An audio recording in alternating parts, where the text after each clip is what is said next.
In this video, I'm going to show you a quick and easy way on how you can upgrade your front porch lights on your house and give your home a great new look. For this project, we'll need a few different tools. One, we'll need wire strippers.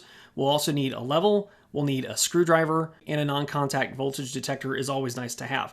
But instead of using wire nuts, we're going to use something a little bit different. We're going to be using these lever splice connectors from Wago. These are better than the standard wire nuts because they allow you to connect different types of wires, different wire gauges. And in the case of installing porch lights, we have to mix the type of wires between a solid wire coming from the electrical panel to typically a stranded wire from the light fixture. Using these lever nuts makes the process a lot easier and a lot safer. Before you start working on any electrical project, make sure you have the power shut off at the breaker. In this video, we're focusing on the light installation process. If you need help with the removal as well, I have another video that talks about that in depth, which I'll link to here.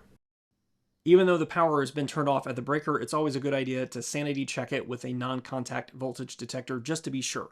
If there isn't enough exposed copper wire, you can use some wire strippers to remove some of the excess jacket on the wire itself. Make sure you don't remove too much of the jacket though, because you don't want any exposed wire hanging outside of the connector. To make the connection, just insert the wire as far as it will go, make sure it's touching the back wall, and then lower the lever itself. Tug on the wire to make sure there's a solid connection, but once you do that, that connection is done and you can move on to the next.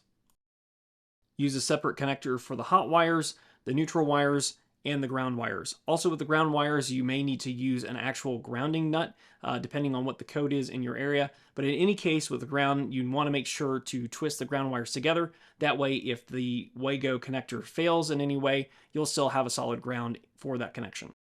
If this is a new junction box, you'll want to remove the screws from the junction box to be able to install the mounting plate for the light fixture.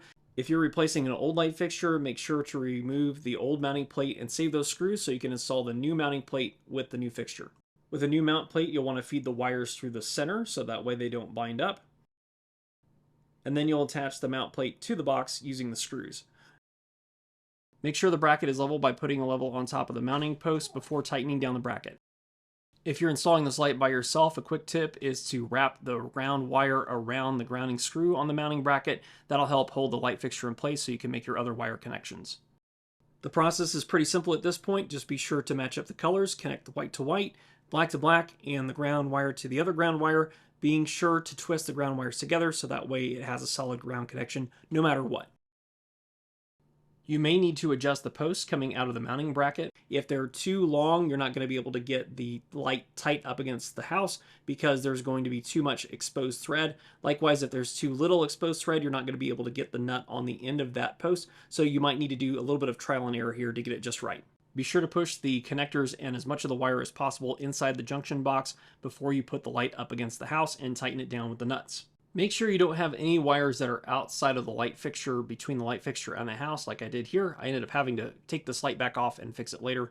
Thankfully, I caught it before I tightened the nuts down too far. If you have two lights on the front of your house that are both controlled by one light switch, you'll probably run into this situation where you have multiple sets of wires in the box. And the reason for that is because one set of wires is going to supply the power to the light fixture for that box, while the other set of wires is going to take the power from that box and supply the other light fixture in the other box. All you have to do in this scenario is change the 2-conductor Wago connectors to 3-conductor Wago connectors. Make sure to put all the hot wires in one connector, all the neutral wires in the other connector, and then lastly, all the ground connections in the ground connector. And again, make sure you have all the ground wires wrapped together so that way you can be sure you have a solid ground, even if something were to fail in the connector itself. Thanks for watching this video. Don't forget to like and subscribe, and I'll see you in the next one.